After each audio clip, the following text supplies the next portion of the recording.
지금 제가 이 책을 간략하게 될지 모르겠는데 소개하는 만큼 소개를 해볼게요. 내용을 좀 어렵다는 말씀들이 많아서 왜 어려운지 앞부분만 어려워요. 한 100여 페이지가.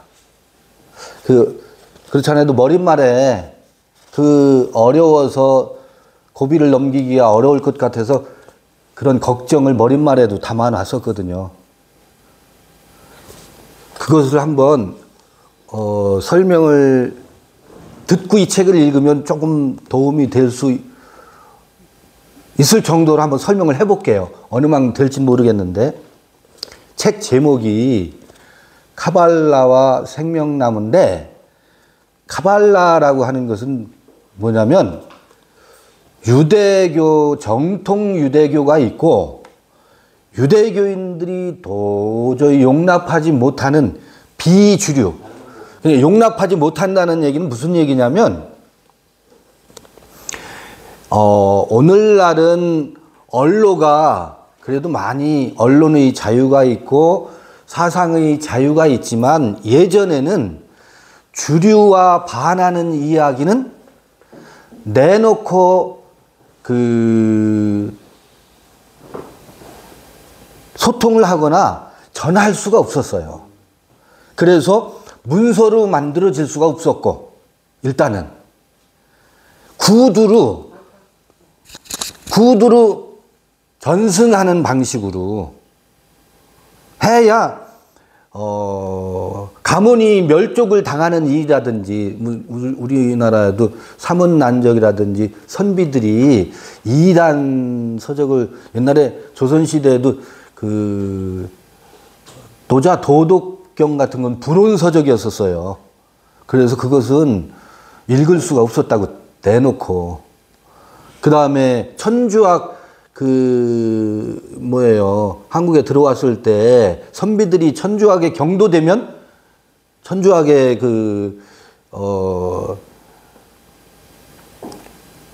선비들이 조선주에도 비극적인 일들이 굉장히 많잖아요. 그런 것처럼 유대교에서도 정통 유대교에 반하는 사상은 발을 붙이지 못했던 그 신비주의 전통이 있었는데 그 중에 하나가 카발라라고 하는 그 전통이 있었어요. 그런데 이게 1200년대 스페인이라든지 유럽의 북유럽 쪽에서 구두로만 전승되어 오던 그리고 숨어서 논의되던 것들이 문서가 나타나기 시작을 했었어요. 그러니까 12세기, 13세기 경에 그러니까 중세가 끝나갈 무렵이죠. 새로운 근세가 시작되기 그 어간에 카발라 신비주의가 숨어있던 것이 수면으로 조금씩 그것도 이제 한 변방에서 논의되기 시작했던 유대 전통이에요. 그러니까 정통 유대교하고는 전혀 화합할 수 없는 그런 전통인데 제가 이제 우연한 기회에 우리 한국에도 서구 기독교 신학의 정통이 있을 거 아닙니까? 그 전통 수입 신학에 경도돼서 우리 여러분들과 마찬가지로 각종 기독교의 여러 형태의 뭐라고 할까요? 절대적인 종교 생활을 하다 보면 의문이 생기는 것이 많잖아요. 질문이 생기고 의문이 생기면 질문을 개신교에서는 못하게 해요. 질문을 하면 믿음이 없어. 더 기도하라고 해. 그런 질문은 누구나 갖게 되는데 그 의문의 한복판에서 제가 얼핏 들었던 그래 유대 전통에 카발라라고 하는 게 있었는데 거기서는 혹시 내 이 질문과 의문을 풀어주는 어떤 힌트가 있을까? 이게 저희 이 카발라를 접하게 된 호기심이었었어요. 한 10여 년밖에 안 됐어요. 그 전에도 헬라어, 히브리어 가지고 성서를 씨름했던 30년 넘게 씨름해 오던 시절이 있었지만 그 중간에 그럼에도 불구하고 풀리지 않던 이 카발라에 대한 호기심이 있어서 이건 저희가 누구한테 전수를 받은 게 아니고 그 아주 단순한 그 저희 갈증, 목마름을 해소하기 위해서 오늘날 시스템이 잘 되어 있으니까 인터넷을 뒤지기 시작했죠. 인터넷을 두드리면서 의문의 열쇠를 풀 수 있는 키, 힌트 이런 것들을 다수 발견을 하게 됐지요. 그러다 보니까 이걸 제대로 한번 알아보자. 제대로 알아보자 싶어서 관련 서적들을 구입해서 번역된 거라든지 보는데 해석이라든지 이 풀이가 제 마음에 흡족해지지가 않는 거예요. 채워지지가 않는 거야. 아닌데 이거 아닌 것 같은데 이 해석이 왜 이렇지? 그런 의문들이 계속 들으니까 카발라에서 소개하는 카발라의 핵심은 이 그림 있잖아요. 그림으로 보는 의식의 세 기둥이라고 그림을 지금 띄워놨는데 여기에 나오는 이 동그라미와 이 그림이 생명나무를 형상화한 그림이에요. 원래는 이런 그림이 잠깐만요. 어떤 그림이 있었느냐면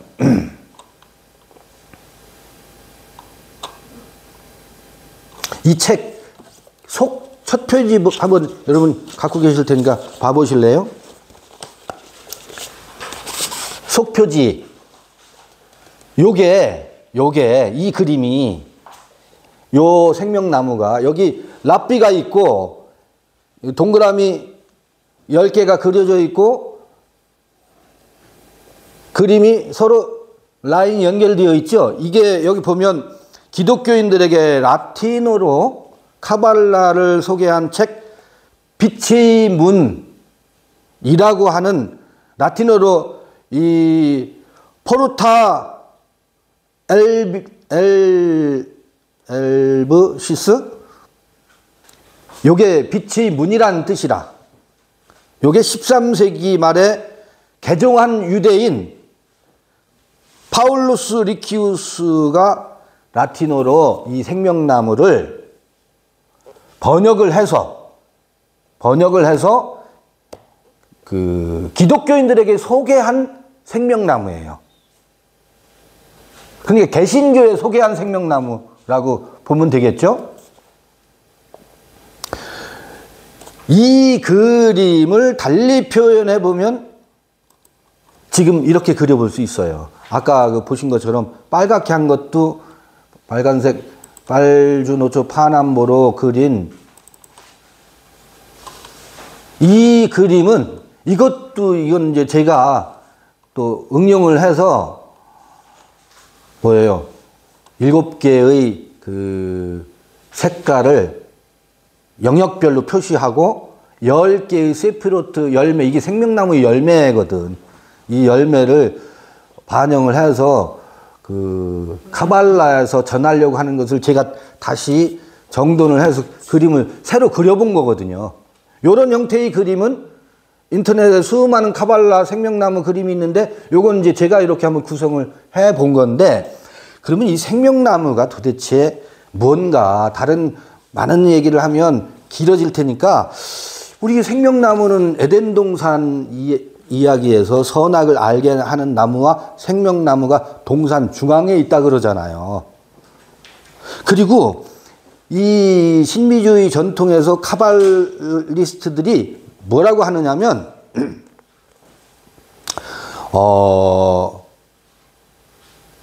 이 생명나무는 모세 오경을 압축한 그림이라고 하거든.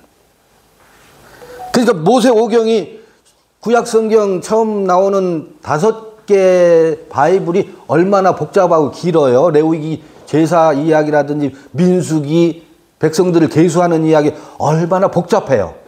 그런데 이 카발리스트들은 이 생명나무 하나에 모세 오경을 다 압축해서 표현했다라고 말해요. 그러니 저는 호기심이 굉장히 가지요. 아, 그러면 이게 무슨 나무이길래 그렇지? 더군다나 에덴 이야기에 생명나무라는 말이 나와요.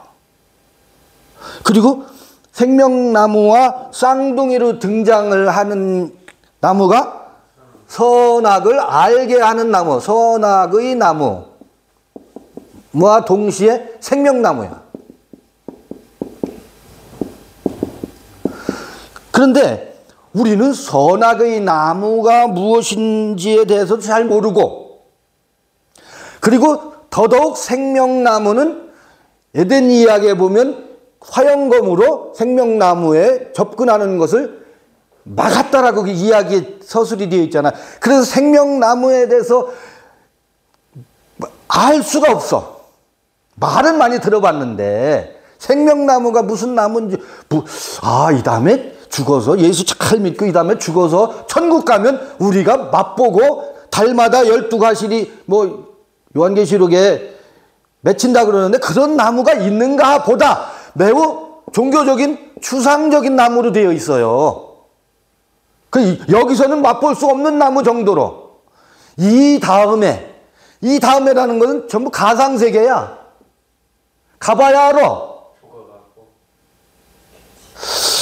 그러니까 저는 불만이죠. 뭐지? 이게 알 수 없는 나무라고? 그런 거 아닐 텐데. 그러다 보니까 생명나무가 드러나려면 우리가 알고 있는, 아니 혹은 모르고 있는, 그러나 논의되고 있는 선악의 나무가 무엇인지를 명쾌하게 알아야 그 다음에 생명나무 여행도 할 수 있겠구나, 이런 생각도 해볼 수 있잖아요. 그런데 선악을 알게 하는 나무도 그 옛날 하나님이 동산을 창설하시고 이거를 거기다가 배치를 해놔가지고, 고약한 하나님 아니에요. 뱀의 유혹을 받아 이걸 먹게 했다네. 그러니까 하나님은 뭐야? 먼저 유혹의 나무부터 그게 원인이 되어서 오늘 우리가 이 모양 이 꼴이라고? 뭐 이런 얘기도 많이 있잖아요. 그게 그런 얘기가 아니거든. 사람들은요, 선악을 알게 하는 나무의 열매를 누가? 그 인류의 조상이 따먹어서 우리가 이 모양 이 꼴이래. 그런 얘기가 아니에요. 뭐냐면 인생은 이러이러한 선악의 지식의 나무 열매를 먹을 수밖에 없고 거기에 취해서 사는 존재이기 때문에 에덴의 이야기가 나온 거예요. 에덴의 이야기 때문에 인간이 그런 게 아니라 인간이 그런 구조로 되어 있기 때문에 에덴 이야기와 같은 것이 나오는 거예요. 왜 그 이야기가 원인이 되어서 인간이 선악을 아는 나무 열매를 먹는 거겠어요? 기독교 교리가 어디서부터 잘못된지 아시겠죠? 그런 게 아니라고. 그 아담이 먹어서가 아니라고. 누가 먹어서? 우리가 지금 먹고 있다. 옛날 그 아담도 먹었고, 그 다음에 모세 때도 그랬고, 바울 때도 그랬고, 그 문제를 해결하기 위해서 예수의 이러저러한 십자가 사건이 있었고, 보니 누구도 그때나 우리나 똑같구나. 그러니까 이 선악의 이야기는 옛날 사람들이 인간의 형태를 보아하니 인간을 진단을 해보니 요런 나무를 먼저 먹는 것이 인생이구나. 그건 이야기거든요. 이야기인데 옛날은 논문 같은 게 없었어요. 종이도 없었고 글자도 없었고, 그러니까 구전으로 이런 무슨 철학적인 이론을 전달할 수가 없었어요. 이야기를 통해서 전달해 줘야지. 인생은 그러니까 그 신화적인 이야기 기법을 통해서, 그럼 이야기가 먼저예요? 사람이 먼저예요? 기독교가 얼마나 이상하게 됐느냐 하면, 하나님이 그 이야기를 통해서 전달해 주는 것은 하나님이 먼저 계셨고 그 이야기 속에 아담이 있었대. 아니에요. 사람이 있기 때문에. 뭐라고요? 사람이 먼저예요. 사람이 먼저 있기 때문에. 누가 이야기를 만들어내? 사람이 이야기를 만들어낸다고. 에덴의 이야기는 누가 만들었어요? 사람이 만들었어요. 재밌게. 이게 아무것도 아닌 것 같은데 이게 기독교에서는 말이 안 돼. 통하질 않아요. 사람은 이야기를 만드는 존재거든요. 어떤 형태로도. 근데 그때 당시에 영성이 아주 뛰어났던 사람들이 쓰잘데없는 이야기는 이야기의 가치가 없기 때문에 다 도태돼요. 그 유대 공동체가 전승할 만한 공동체의 공동체가 가치 지향을 함께하고 전승할 만한 이야기만 살아남는 거거든. 그러니까 에덴 이야기는 살아남은 이야기예요. 수많은 이야기들 중에서. 그래서 거기에 이런 이야기가 있는 거야. 선악을 알게 하는 나무를 먹었다는 이야기가 있고 생명나무는 가리워졌대. 근데 그러고 보니까 그 아담도 그랬더니 나도 그렇구나. 그럼 선악을 알게 하는 나무 열매를 먹고 우리가 선악을 알게 하는 나무가 됐거든. 우리 중 하나와 같이 됐다 해서 사무의 중에 하나가 그런 얘기가 아니고 선악을 알게 하는 나무의 열매를 먹으니까 뭐가 됐다고요? 선악 나무가 되었다는 얘기거든. 그게 그 에덴 이야기 원문을 읽어보면 그렇게 해석해야 되는 거예요. 우리는 다 나무예요. 나무로 비유할 수 있다고. 생명나무도 사람을 얘기하는 거고 선악의 나무도 사람을 비유해요. 비유. 아니 봄부터 소쩍새는 그렇게 울었나 보다. 거기서 국화꽃을 무엇으로 비유해요? 에? 국화꽃으로 비유하잖아. 무엇을? 우리의 여인들이라든지 어머니의 마음을 무엇으로 비유했어요? 꽃으로 비유해서 국화로 한 송이 국화꽃을 피우게 해서 봄부터 소쩍새는 그렇게 울었나 보다. 갑자기 소쩍새가 거기 등장해서 슬픈 새로 만들어 놓고 무엇을? 사람의 어떠함을 은유하는 거잖아요. 은유. 거기 국화로 등장하자. 국화는 저 꽃을 얘기하는 게 아니고 어머니의 마음과 여인을 상징하잖아요. 그게 비유고 은유잖아요. 여기서는 사람을 무엇으로 비유하냐면 나무로 비유하거든. 나무로. 네. 그런데요. 이거 좀 길어질지도 모르겠어요. 좀 저희 차를 마셔서 좋으실 수도 있는데 그래서 한번 해볼게요. 하는 데까지 해볼게요. 여러분 있잖아요. 우리가 태어나서 누구 품에 사느냐면 엄마의 자궁에서 나와서 그 다음에 엄마의 가슴에 안겨요. 태어나면. 그런데요. 그러면 그 아이는 자궁에서도 엄마가 태중에 태아는 엄마의 자궁이 그의 우주예요. 그래서 태어나서 그 태호흡을 끝내고 자가호흡을 시작해도 그의 우주는 엄마의 가슴이에요. 엄마의 품과 엄마의 가슴이 그의 온 우주야. 어린 아이에게는. 그렇죠? 그런데 엄마는 그 아이에게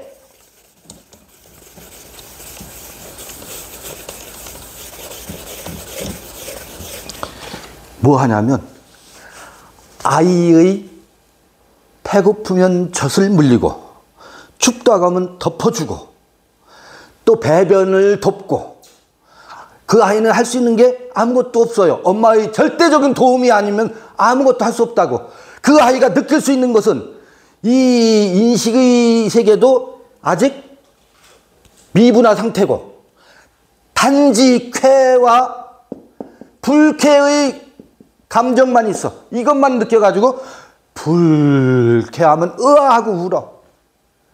그리고 만족하면 어때요? 벙실벙실 웃어요. 그리고 잠만 자. 그 두 가지만 하는데 그걸 어디서 하느냐면 요람에서, 엄마 품에서, 아니 엄마 젖가슴에서.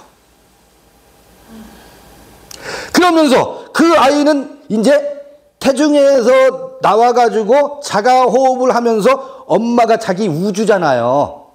거기서 쾌와 불쾌의 감정을 가지고 있으면서 날마다 만나는 것은 엄마라고. 엄마의 표정과 느낌과 감성과 그 다음에 만나는 게 뭐냐, 엄마의 언어를 만나요. 엄마의 말을 만난다고. 말. 엄마의 말을 끊임없이 들으면서 이 아이의 뭐가 형성되느냐면 아이의 우주가 형성돼요. 그러면 이 아이의 정신세계는 엄마에 의해서 처음 형성되어요. 몸은 어떻게 했다고요? 엄마의 태중에 나와서 몸은 엄마의 품에 안겨 있는데 그때부터 이 정신이 형성된다고. 몸은 나와 있어. 그래서 쾌와 불쾌를 표현하면서 몸이 생존을 하면서 그때부터 싹 트는 게 정신의 세계예요. 정신의 세계. 정신의 세계가 형성되는데요. 지금 생명나무 들어가기 위해서 지금 서론을 하는데 정신의 세계가 형성되는데 이때의 정신세계는 무엇으로 형성되느냐면 엄마가 이 아이의 의식세계를 이 아이의 의식세계를 일깨우고 의식세계가 어떻게 그 형성되는지를 절대적인 영향을 엄마가 미쳐요. 그때 한글로 아이에게 인스톨을 시키면 이 아이는 엄마의 말을 듣는다고 했잖아. 표정이나 느낌이나 감성이나 엄마가 아빠하고 화가 나서 성질이 나서 아이를 젖을 먹이면 엄마의 감정이 젖을 통해서 아이가 설사하잖아요. 그럼 우리 경험 다 있으시잖아요. 엄마가 스트레스를 받았어. 이 아이는 엄마의 젖가슴을 물었어. 언제 나처럼. 근데 아이는 설사를 하네. 엄마의 정신이 육체를 통해서 그 아이에게도 육체에게도 영향을 미치면서 그것이 뭐하겠어? 그의 정신의 센서로 작동한다고. 센서의 감각이 형성된다고. 이때를 뭐라고 하느냐면 이 아이의 정신은 엄마가 거울이에요. 거울. 엄마의 거울을 통해서 이 아이의 정신이 형성되어요. 몸은 이미 나왔어. 이때 몸은 우리가 이 책이 어렵다고 하는 이유가 뭐냐면 사람들은 몸하면 이 생물학적 몸 있잖아요. 이 육체. 몸하면 이 생물학적 몸만 몸으로 생각한다고. 이때부터 엄마가 나의 처음에 거울이거든. 거울을 통해서 그 의식이 형성돼 가거든요. 일깨워지고. 또 말을 만나. 감성과 느낌을 만나. 엄마가 이거를 집어넣어 줘요. 요때 아이는 행복해. 혹은 불쾌해. 요것만 있어. 그러면서 점차 말이 일깨워지고 의식이 형성되면서 의식의 육체의, 그러니까 몸이죠. 육체죠. 이 생물학적 몸 말고 정신의 몸이 형성된다고. 사람들이 이걸 몰라요. 몸 하면 이 생물학적 이 몸만 생각해. 정신의 세계 뭐가 형성된다고? 몸이 형성돼요. 의식세계가요. 머리가 있고 귀가 있고 의식의 귀가 있어요. 의식의 소화계가 있어요. 부부싸움 해보세요. 밥 먹었는데 아내의 말을 뭐 하지 못해서 소화가 안 돼서 그건 뭐예요? 의식의 세계에 소화기가 있다는 거거든. 남편의 말을 소화를 못 시켜. 그러니까 밥을 먹으면 체하잖아요. 정신의 세계에 눈, 코, 입, 귀가 있고 머리가 있고 가슴이 있고 배가 있고 다리가 있고 손발이 다 있어요. 그러니까 성서에 나오는 육체하면, 몸하면 이 생물학적 몸을 생각한다고. 생물학적 몸을 얘기하는 게 아니에요. 정신의 세계가 몸이 이 엄마를 통해서, 엄마의 거울을 통해서 의식의 세계도 새로운 정신의 육체가, 생물학적 육체 말고 정신의 육체가 형성되어요. 요때 형성되는 육체, 요때 형성되는 육체는요, 뭐냐면, 요때 형성되는 육체는 뭐 하면 돼요? 불쾌하면 울고, 만족하면 빵긋빵긋하는 육체예요. 정신도. 그리고, 엄마의 그림을 통해서 나는 거울을 보면 처음엔, 이게 난가? 저게 난가? 자기 자신을 못 봐요. 거울을 통해서 비춰봐야 비로소 자기 의식이 형성되면서 자기 모습을 보기 시작하지. 나는 대통령이 될래. 나는 소방관이 될래. 나는 우리 엄마처럼 될래. 나는 뭐 유치원 선생님처럼 될래. 이게 엄마를 대체하는 수많은 엄마들을 보면서 자기 뭐를 형성해요? 자기의 정신의 꼴을 형성한다고. 요거를 상상의 단계라고 해요. 상상계 형성한 누가 있느냐면 자기 정신의 세계가 있어. 몸이라고 하면 어려우니까 그럼 정신의 세계. 그대의 정신의 세계가 미약하지만 아직 아주 복잡하지 않지만 이게 형성돼 나가면서 엄마와의 애착관계, 밀착관계를 통해서 행복과 불행을 느끼는 때가 있어요. 근데요, 어느 날 갑자기 이 아이에게 엄마의 세계가 언제까지만 갈 줄 알았는데 청천벽력과 같은 일이 벌어져요.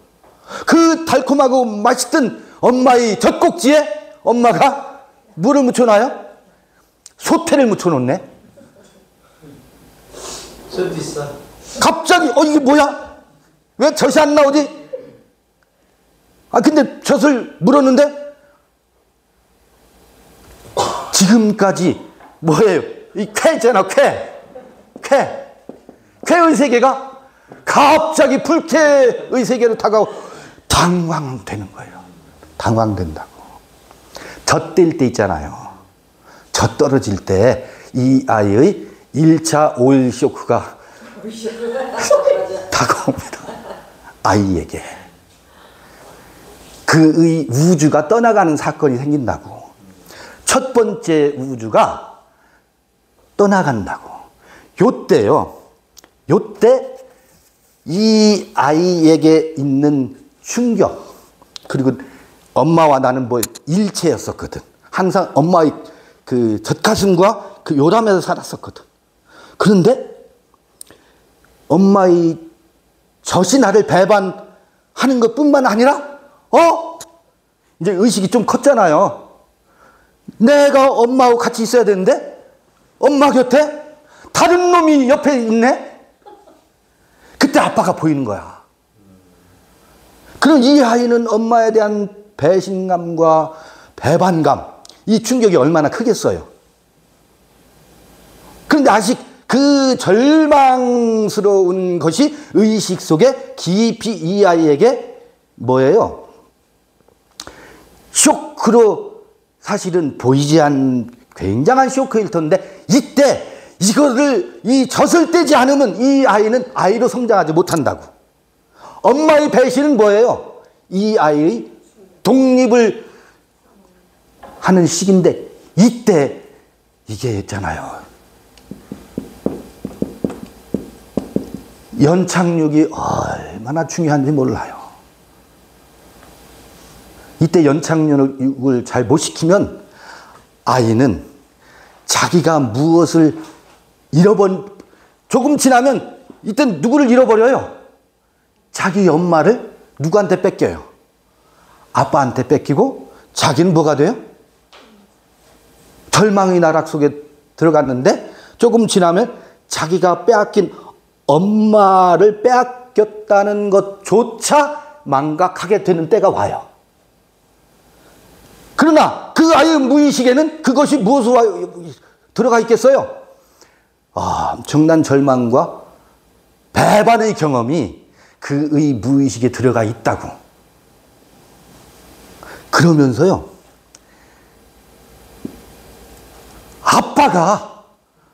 아빠가 이 아이에게 엄마 대신 다가와서 이상한 일이 벌어져요. 무슨 일이 벌어지냐면, 동생이 하나 생겼네. 얘야, 동생을 꼬집으면 어떡하니? 이제 혼자서도 잘해야지. 해라? 또 뭐예요? 하지 마라. 얘가 듣는 것은 그전에는 엄마의 젖가슴에서 온통 사랑과 사랑이 아이고 이쁘다 아가야 하는데, 아니 갑자기 절망의 시기가 다녀가더니 그 다음부터 듣는 소리가 해라? 하지 마라. 코 올리지 말아라. 밥 먹어라. 동생을 꼬집지 말아라. 제대로 이제 걸어라. 이게 뭐예요? 아버지가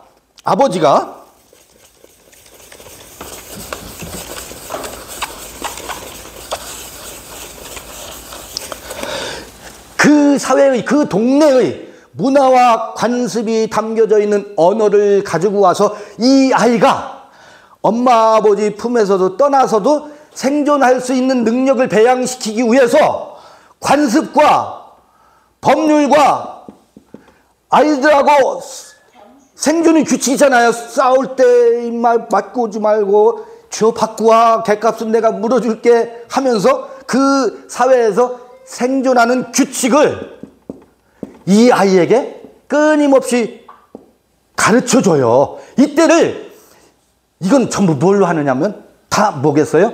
기본적인 것이 뜨거운 가슴과 아이를 향한 애정을 바탕으로 해서 언어가 이 일을 해요. 근데 모든 언어는 아까 말씀드렸었죠. 전부 비유요,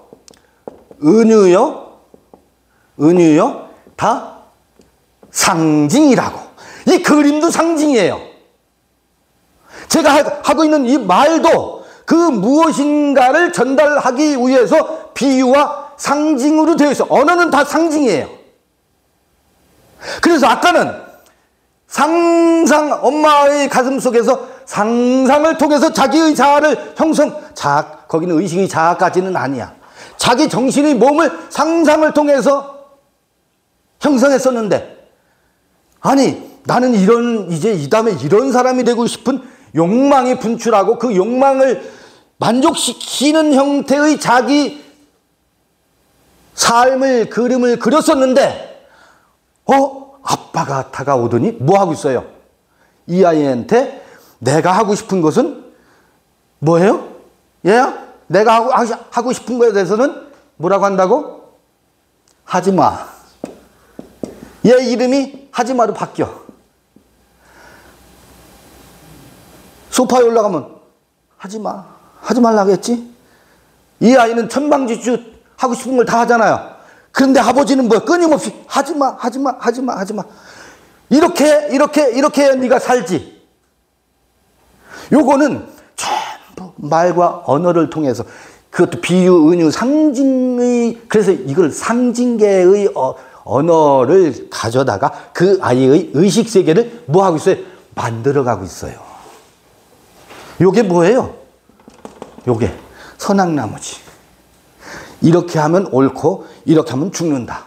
이렇게 하면 네가 살고 이렇게 하면 죽는다. 이렇게 하면 선하고 착하고 이렇게 하면 나쁜 거고 악한 거고 동생을 꼬집으면 안 되는 거고 하지마를 들으면서 해 이거는 하고 이건 하지 말고 금령과 명령과 금령 이게 율법이잖아요. 이게 그거를 지키면 착한 거고 그거 안 하면 나쁜 거야를 가르친다고. 선악을 누가 가져다 줘요?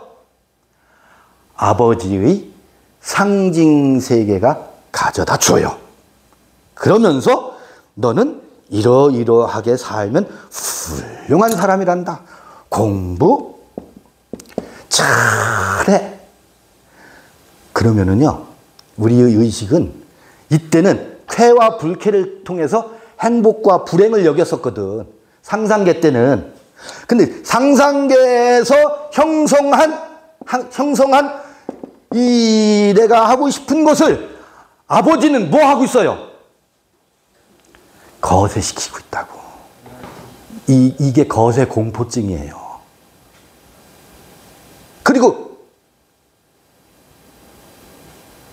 그러니까 내가 하고 싶은 것은 하지 말래. 나 하고 싶은 건 오락을 하고 싶은데 아버지는 뭐예요? 오락하고 싶은 나의 욕망을 거세시키려고 하잖아요. 그러니까 항상 아버지와는 뭐예요? 두려움과 긴장 관계에 있다고. 이게 이때 형성되는 것이 오이디푸스 컴플렉스라는 거예요. 아버지는 나를 거세공포증이라고 하잖아요. 아까 연착륙 안 하고 강압적이고 가부장적인 아버지가 내 상상계에서 형성해 놨던 나를 무조건 채찍과 권위로 거세를 시키면 이 아이의 의식 세계는 이때 하고 싶었던 것을 못한 것에 대한 원망으로 평생 동안 이게 아이죠. 상상계의 아이잖아. 근데 지금 50이 됐어. 이때 거세당한 나를 만족시키지 못했다는 그 원망 때문에, 그리고 그때의 나의 거울이었던 어머니를 아버지한테 빼앗겼다는 그 절망감, 그걸 잃어버리고 살았었는데 내 무의식에서 못으로 숨어있다가 이 아이가 50이 됐는데도 새로운 이제 연인을 만나고 새로운 아내를 만났는데도 그 아내를 통해서 무엇을 충족하려고 해요?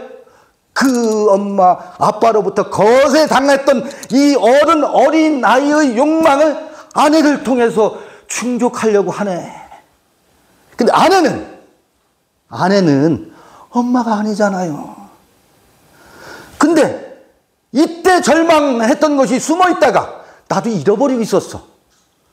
나도 내가 무엇을 거절당했고 무엇을 절망했는지조차 모르고 살았는데, 아니 40, 50이 됐는데도 이때 절망한 것이 나도 모르는 사이에 무의식 속에서 새로운 연인을 통해서 그것을 충족하려고 하네. 이게 어른아이예요. 이게 어른아이라고. 그런데 이때 상상하는 나는요, 내가 생각만 해도 그래 나 이제 오락해가지고 전국에서 오락 1등 선수가 되면 나는 오락계에 석권해가지고 오락 올림픽에 나가서 우리 엄마 아빠도 잘 먹고 잘 살게 하고 난 부자 될 거야. 이런 상상 속에서 그거 생각만 해도 어때요? 복권 당첨되면 난 금방 부자 될, 상상만 해도 행복했잖아요. 근데 그게 어떻게 됐다고? 거세당했어. 그 두려움, 언제 또 거세당할지 모르는 두려움이 평생을 끌고 가는 사람들이 있어요. 근데 봐봐요. 그때 그 행복한, 그래 복권만 당첨되면 나는 이제 너희들한테 멸시 안 당할 거야 하는 이게 나르시시즘이에요. 상상계에 어머니를 거울로 해놓고 유치원 선생님을 거울로 해놓고 이순신 장군을 거울로 해놓고 훌륭한 의로운 서방대원을 자기 거울로 삼아놓고 행복해하는 거 있잖아요. 이게 나르시즘이라고. 이게 상상계의 나야. 이게 거세당하고 싶지 않은 거야. 근데 삶의 현장에서 아빠는 하지 마. 그걸로는 여기 이 상징계에서 살 수 있는 방법이 없잖아요. 그렇죠? 그러니까 아버지는 하지 마, 하지 마, 하지 마. 그러다가 이때의 욕망을, 충족하지 못한 욕망을 요 상상계에서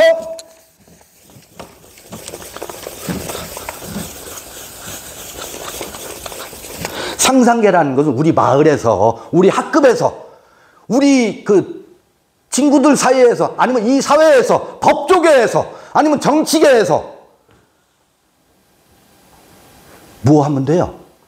거기서 이때부터 새로운, 그래, 요건 잃어버려. 여기서 거세당한 거세공포증에 시달릴 겨를이 없어. 이 사회에서 도태되지 않고 살아남아야 돼. 그래가지고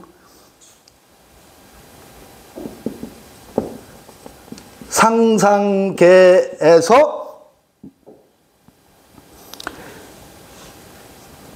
여기는 친구들 들끓지 사회 늑대들이 소굴이잖아요. 정글이잖아요. 거기서 자기를 등록시키기 위해서 인정투쟁을 하는데 칭찬과 인정받기 위해서 목숨을 걸고 인정투쟁의 세계 상징계에 자기 자신을 등재시키기 위해서 이때부터 공부하는 애들 정신없이 공부하고 스포츠 하는 애들은 목숨을 걸고 스포츠를 해서 엄마 아빠 아버지로부터 인정받고 친구들로부터 인정받고 싶은 인정투쟁의 세계로 돌입을 해요. 이때 모든 사람들은 농사를 지어도 목숨을 걸고 짓고 다른 사람보다 더 잘 지어야 돼. 그래서 인정받아야 되고 상품도 고추도 최상품으로 만들어내는, 그래서 가격으로 인정받고 마을 사람들로 인정받고 그 사회에서 인정받기 위한 인정투쟁의 장에 목숨을 걸고 합니다. 근데 이때요, 봐봐요. 인정투쟁에 들어갔을 때 누구한테 인정을 받으려고 해요? 아버지한테.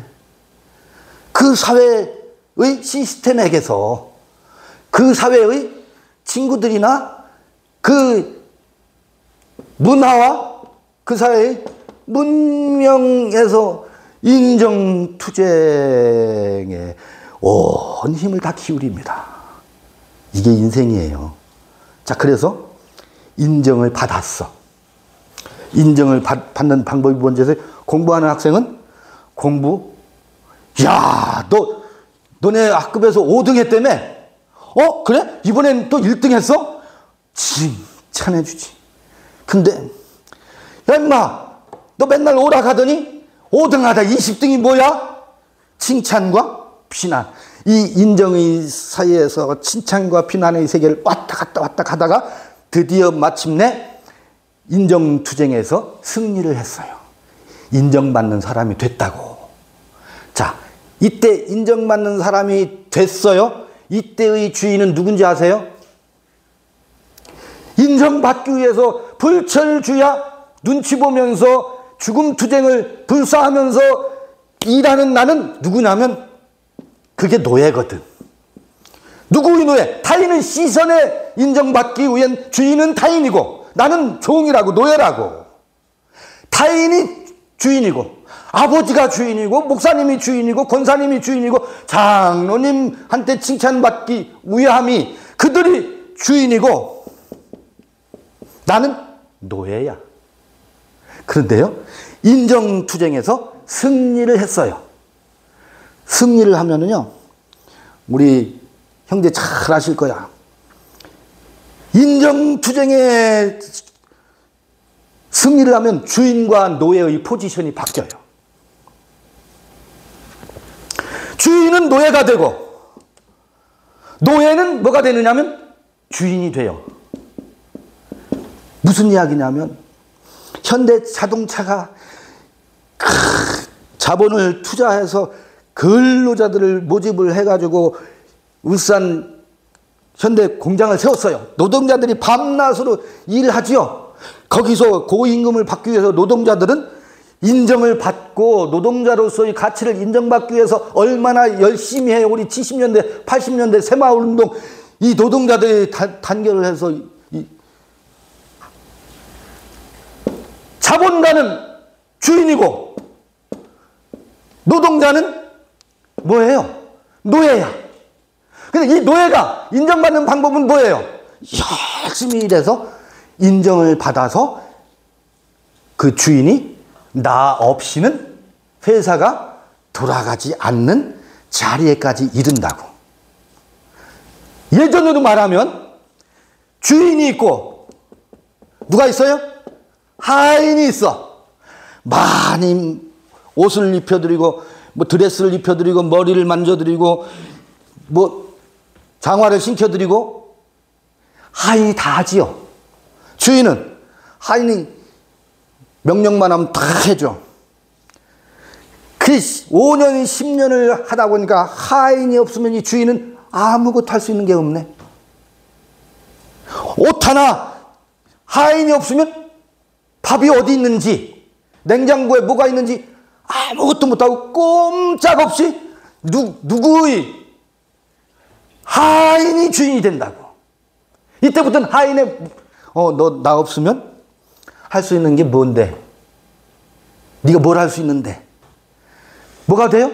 주인은 하인은 노예가 되고 하인은 주인이 돼버려. 이런 경우를 뭐라 하면 주인은 노예의 뭐가 돼요? 노예가 되고 노예는 주인의 주인이 돼. 전세가 역전된다고.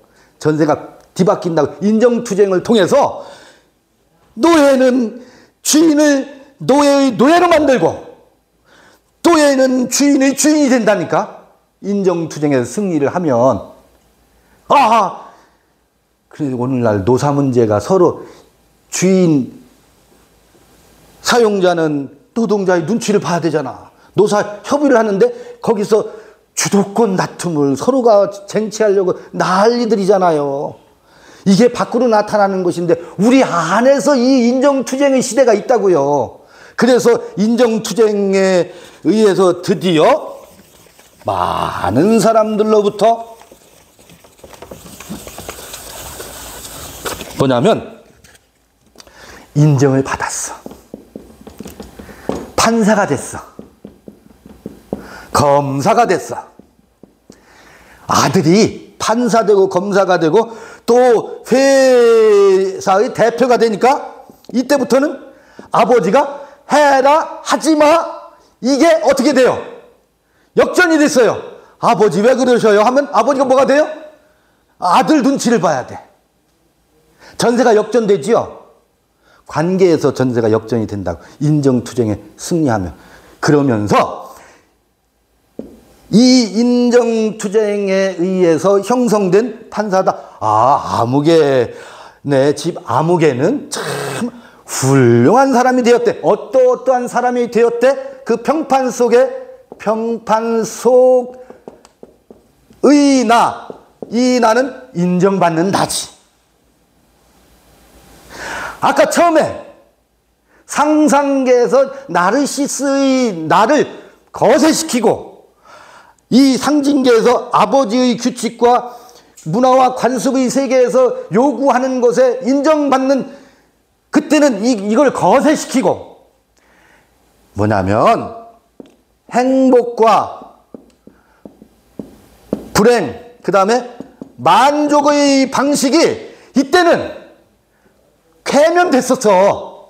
근데 이게 거세 당하고 나서 여기서는 행복과 불행이 뭐예요? 내가 밥을 먹고 배부르냐 아니냐가 아니라고요. 인정을 받느냐 못 받느냐의 세계로 행불행이 바뀌어요. 드디어 인정받았어. 그래서 평판 속의 나가 만들어졌어. 여기서도 요거를요 우리 안에 있는 요때의 나를 나르시즘 속에 있는 나를 소타자라고 그래요. 철학을 하는 거 정신분석학계에서는. 그 다음에 이거는 내가 아니에요. 평판 속의 나지. 사람들이 인정하는 나지. 행복해하지만 이 인정하는 나는 행복하지만 언제나 이 인정하는 것은 그놈 그렇게 훌륭한 사람이 됐다 그러는데 그놈이 그럴 줄 몰랐어. 아니 판검사가 됐다더니 하는 짓은 쌍놈보다 못하네. 이 평판 속의 그 칭찬이 나는 언제든지 무엇으로 바뀔 수 있어요? 나락으로 떨어뜨리는 나로 언제든지. 그 내가 어디에 있기 때문에 타인의 평판 속에서 형성된 나이기 때문에 그게 내가 아니라고, 가짜라고. 이게 전부 아까 선악의 세계에서 형성되어 있는 지식의 나무예요. 선악의 나무의 두 유형이라고. 이것도 내가 아니야. 나를 시즘적인 나, 상상 속의 나고 상징계의 그 평판에 등록된 나도 뭐라고? 내가 아니라고요. 그러면 이렇게 행복하고 신나 삶의 보람을 느낀다, 별짓을 다 한다 하더라도 성서는 이것을 뭐라고 하느냐면 이거는 너의 참된 너가 아니라 가짜의 너로 타인에 의해서 핸들링 되는 너다. 이게 죽음으로 사는 것이다. 내가 사는 것이 아니라 타인이 내 안에서 사는 것이다. 넌 거기에 너는 어디에도 없다. 근데 우리는 여기에서 인정받는 나를 구원받은 줄 안다고. 드디어 내가 성공했구나. 성서는 그거는 죽음으로 사는 것이지 그걸 생명이라고 말할 수 없단다. 상징계의 나나 상상계의 나나 소타자라고 하고 요거를 타인이 인정하는 나거든. 이렇게 형성된 나와 상관없이 평판에 의해서 형성된 인정받는 나. 이게 연예인들이 이 대타자에 너무너무 많이 속아요. 인기가 하늘에 치솟아 오르면 그게 나인 줄 알아. 그때는 아나무인이잖아요. 그것에 속는다고. 그게 내가 아니라고. 이게 한번 뭐가 돼야 되느냐면 이게 들통나야 돼. 요게 들통나는 계기가 뭐? 그 들통나는 계기를 말씀드려볼게요.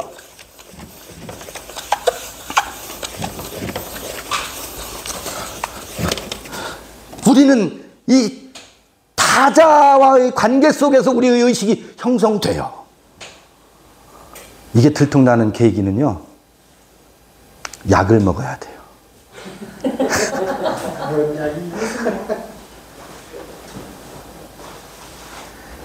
어떤 약을 먹느냐면 그걸 뭐라고 하냐면 플라톤의 약국에 나오는 약이란 말은 독이란 말하고도 동의해요. 약은 곧 독이라고 하거든요. 어떤 약을 먹어야 되느냐면 그게 아니란다. 그거는 참된 내가 아니란다 라고 하는 선지자의 소리를 들어야 됩니다. 그게 약이에요. 소식을 들어야 돼요. 그거는 선악의 세계에서 이루어지는 모든 인생들이 그 인정투쟁에 목말라 있지만 그건 실제의 너가 아니고 상상의 너고 상징계에 편입된 너다. 그게 아니다. 그게 아니다. 그게 아니다. 이게 아인이에요. 여기 이 책에 나오는 첫 번째 부정하는 그게 아니란다. 그게 아니다. 그게 아인이라고. 그래서 이 생명나무를 읽기 전에 이게 먼저 온다고요. 아니다. 그건 헛된 것이다. 그건 무다. 근데 왜 내가 여기다가 누구 해겔을 끌어들였느냐면 이렇게 아까 그 인정투쟁에서 주인과 노예 있죠? 주인과 노예의 관계가 인정투쟁에서 노예가 승리를 하면 이게 변증법적으로 노예의 상태가 무엇으로 바뀌어요? 주인으로 바뀌잖아요. 주인으로 바뀌는데 이 노예의 상태는 뭐냐면은 이게 주인과 노예의 변증법이나 요 노예의 상태를 뭐라고 하냐면 이 주인의 소유물이거든. 그때 당시는. 하녀는 유럽에서는 하녀나 노예는 팔고 살 수 있는 물건이었지 주인의 재산 목록 중에 하나였었지 인격적인 그 한 개인이 아니었었다고. 우리가 노예로 살 때는 얼마나 비굴 하고 또 인정을 받기 위해서 열패감도 참고 온갖 더럽고 아니었고 와도 참으면서 인정 받으려고 하잖아요. 노예의 상태는 뭐냐면 사물과 같은 재물의 상태라고. 요거를 즉자 존재라고 해. 즉자 존재. 이게 어려워. 이거를 안지희라고 해요. 안지희. 이게 그 철학에서 나오는 즉자 존재하면 이게 너무 어려운 말이야. 그런 말을 여기다 써놨으니 즉자 존재? 즉자 존재? 아니 왜 이렇게 어렵게 써놨어? 서양에서, 서양 사회에서 우리의 이게 정신 현상학이라고 해겔이 말하는 정신 현상학에 나와요. 책 제목이 뭐예요? 정신 현상에 대해서 쓰는 학문이잖아요. 거기에 즉자 존재란 말이 나와요. 즉자 존재는 사물 존재와 같이. 어제도 노예고 오늘도 노예야. 여전히 하인이야. 주인이 뭐야? 재산이야. 늘 그렇게 있는 저 나무는 어제도 그 자리에 그렇게 있더니 오늘도 저 자리에 그렇게 있네. 그렇게 있는 우리 그러잖아요. 선입관념. 그 사람 그렇고 그런 사람. 그렇고 그런 사람으로 우리는 선입관념으로 사람에 대해서 그렇게 대하잖아요. 상대성. 네, 그렇게 대하는 것을 그 사람은 그런 사람. 이걸 즉자 존재라고 해요.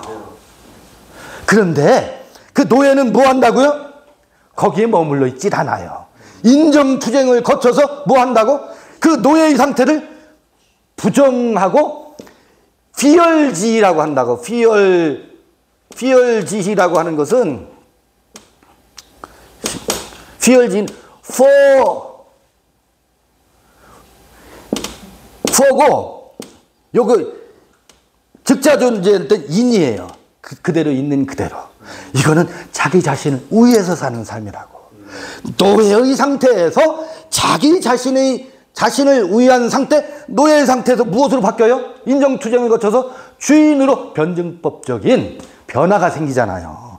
정신이 그렇게 진화한다고. 정신이 변화를 말한다고. 그거는 뭐예요? 이 노예의 상태로 사는 삶과 그게 소타자든 대타자로 물들어 있는 즉자 존재, 사물 존재와 같이 나는 더 이상 살 수 없어. 그것은 내가 아니야. 아인. 요걸 설명하려고 헤겔까지 끌어들였어요. 그러다 보니까 왜 이렇게 어려워요. 설명을 듣고 보니까 어떠세요? 제가 이거 설명을 하기 위해서 서양 사회에서 이런 정신 현상의 세계를 이렇게 설명하는구나. 그걸 설명하기 위해서 헤겔을 끌어들이고 반야심경을 끌어들여 놔서 어려운 거예요. 근데 아직은 생명나무로 들어가지도 않았어요. 선악 나무에서 그 투쟁을 과정만을 지금 말하고 있어요. 아직은 깔딱고개를 넘어가야 되거든. 생명나무 뒤쪽은 그래서 이게 해결되어야 이 생명나무의 세계를 볼 수가 있거든. 이게 화형검으로 꽉 가려져 있어요. 그 화형검이 뭐겠어요? 이런 인정투쟁, 상상계, 상징계인 내가 나인 줄 알고 우리 인생이 전부 거기에 미쳐서 거기서 인정받기 위해서 인정투쟁의 그렇게 인정받은 내가 나다. 나는 이제 성공했다. 여기가 좋사오니 거기에 머물러 있잖아. 그게 뭔지 아세요? 그게 생명과로 나아갈 수 없게 하는 화형검과 같은 거라고. 거기에 그게 나인 줄 알고 있는 것이 화형검이라고. 생명나무로 들어가지 못하게 하는 그걸 가로막고 있는 거라고. 근데 우리는 드디어 나는 인정받는 자녀들로부터도 인정받고 집안에서도 인정받고 마을에서도 인정받고. 근데요, 어때요? 그런데 나는 혼자 있으면, 근데 우리 이제 다 우리 성인들이니까 노인의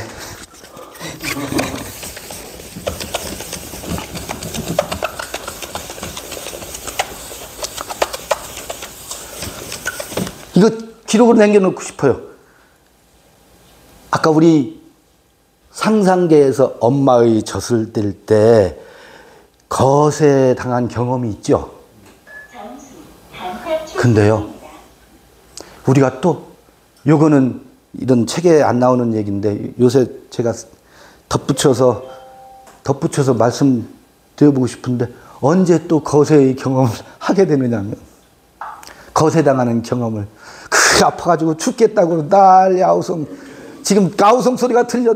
나도 마찬가지고, 부부가 부부의 연을 통해서 엄마를 대신하는, 아빠를 대신하는 새로운 아내와 새로운 남편을 맞이했어. 엄마 품을 떠나서 사춘기와 상징계 여러 가지 과정을 거쳐서 엄마와 아버지를 대신하는 아내와 남편을 만났네. 그래서 알콩달콩 아이도 낳고 40, 50, 55세 혹은 60세까지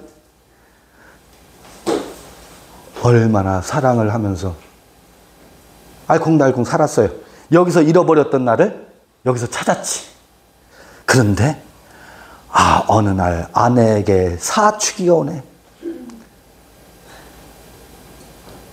사춘기가 와서 갱년기가 찾아오면서부터 그 품 안에, 엄마를 대신하는 품 안에 안겨있던 남편들에게 청천벽력이 떨어져요.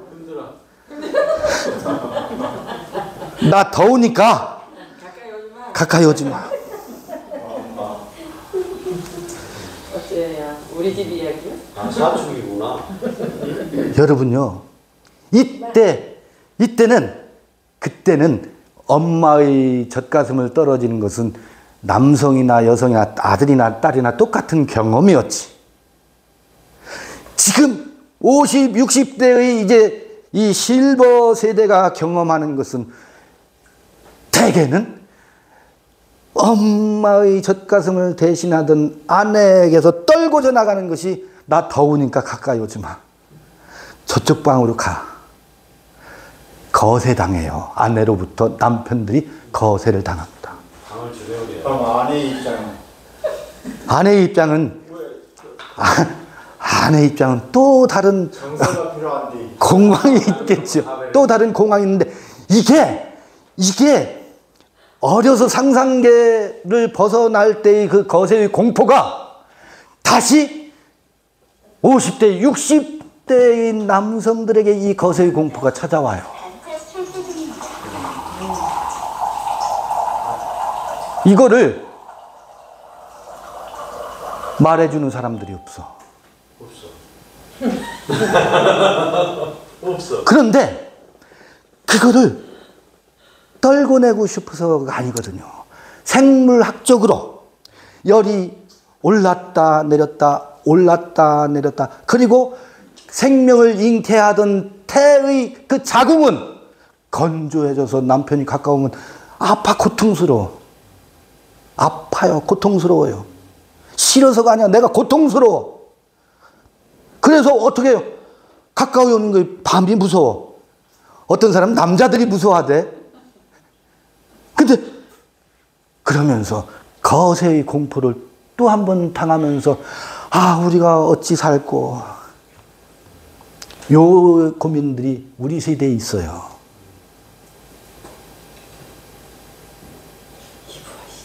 남자들은 욕심내면 안 돼. 본식 세계에서 지금은 정서 세계로 가야 되는. 그런데 여기서 요즘은 과학이 발달하고 성교육이 발달하고 유튜버가 발달했잖아요. 요거를 인기응변으로 극복하는 방법들을 여러분 유튜브를 통해서 솔루션을 찾아가세요. 나는 이러니 하고 그냥 하지만 말고, 거세당하지만 말고 지혜를 강구해 보세요. 그것까지는 제가 여기서 제 전공이 아니니까 그것까지는 제가 말씀 안 드릴게요. 여러 그 지혜를 발휘해서 서로가 서로를 거세하지 않고 서로 함께 이 그 공포증에서 극복할 수 있는 지혜를 좀 발휘했으면 좋겠어. 짜증코만 내고 짜증나는 거 다 알아. 힘드신 거 안다고. 안 봐도 비디오야. 왜? 그건 그 집만의 문제가 아니고 이 집도 마찬가지고 저 집도 마찬가지고 가끔 예외인 집이 있어서 부러워할 뿐이지. 모든 집의 문제예요. 그러니까 그것 가지고 나는 이런데 하면서 하소연 하려고 하지 마시고 지금 제가 단체 상담하잖아요. 각자 여기서 각자의 솔루션을 찾아가세요. 그래서 이제 서로 거세하지 맙시다.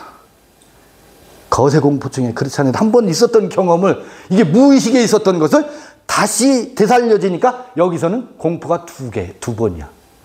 왜냐하면 내가 잃어버렸던 공포가 되살아나고 지금 거세당하는 공포.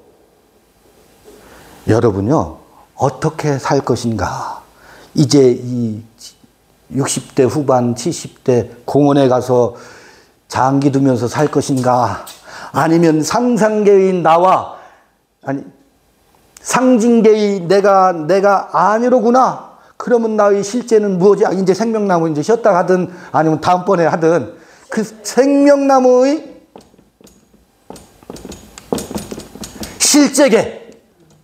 실제의 나는 도대체 뭔가? 이건 내가 여지껏 사기당했구나. 이것도 강도였구나. 요것이 들통나야 생명나무로 비로소 진입할 수 있어요. 서론이 길은 이유 아시겠죠? 앞부분이 그래서 부득불 어려운 거예요, 이 책이. 이만큼 가다 멈춰갖고 이런 이야기들을 담고 있기 때문에 그렇습니다.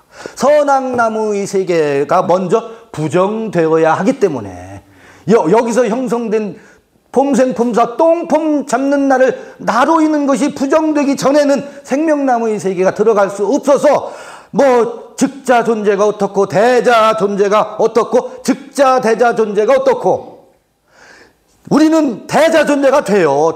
나를 위한 존재가 된다고. 귀열지가 된다고. 근데 그 나를 위한 존재가 또 누군가의 평판에 의해서 또 다시 옥에 갇혀요.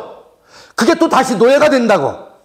그랬다가 내가 사람들 칭찬에 취해서 내가 이게 나인 줄 알았네 하고 그 칭찬이 노예가 되어 있는 나를 보고서 저 성공했어. 아주 훌륭한 사람이야. 돈도 많이 벌고 그것에 취해가지고 그들이 칭찬에 노예가 되어 있는 나에 깜짝 놀래가지고 다시 즉자 존재에서 대자 존재가 되고 대자 존재에서 다시 즉자 존재가 되고 즉자 대자 존재. 이게 정신이 어떻게 한다? 정신의 변화하는 현상이에요.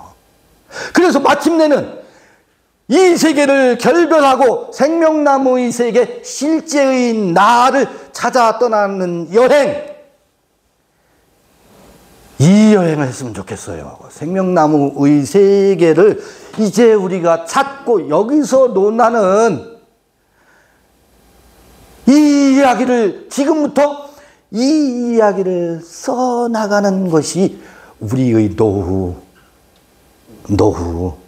아까 그런 부분은 그냥 유튜브의 솔루션을 통해서 해결 각자 해 나가시고 정말 중요한 건 그것도 소중하지.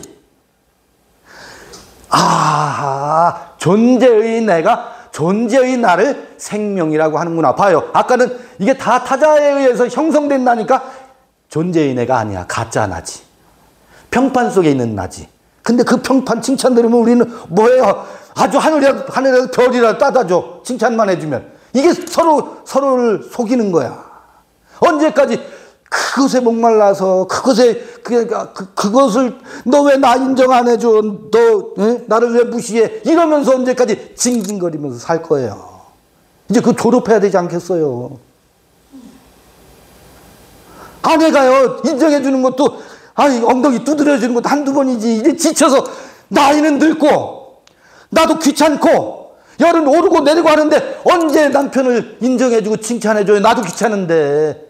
그 인정욕구 목말라서 아내를 부여잡고 흔들어대는 거 그만하자고요. 아멘. 남편들이요. 왜 아내를 통해서 그 인정받고 싶어서 아내 졸졸졸졸 한 번을 이겨야 돼. 이렇게 살아왔거든. 평생을 살아왔었거든. 이제 여기서 뭐 하자고요? 요거를 극복하고 서로를 이해하고 신체의 변화도 이해하고 마음의 변화도 이해하고 아 서로가 직자 존재에 있었고 나는 노예로 살았었구나. 남편은 아내의 노예, 아내는 남편의 노예. 서로가 인정투쟁, 서로가 너 왜 나를 인정 안 해줘? 아니 우리는 인정받기 위해서 처음에는요 남편들이 주인이 돼가지고요 회사에서 돈 벌고 돈 다발 월급 봉투 갖다 주면서 왕노릇 했잖아요. 그러면 부인들은 그 남편의 마음에 들게 하려고 반찬 요것 해서 그 시간들이 있었잖아요 서로가. 그때가 좋았는데. 그 인정투쟁의 비즈니스가 맞을 때가 있는데 지금은 그것이 지쳐나가 떨어질 때예요. 아내는 지금도 진행형이구나. 아니 놀아먹도 줄때 진행형. 이게 이래요. 이런 시스템이에요. 요거를 이 세계를 떠나자. 여기를 떠나자. 여기를 떠나서 생명의 세계로 강을 건너가십시다. 요거는 다음 시간에 수고들 하셨습니다. 그래요? 네.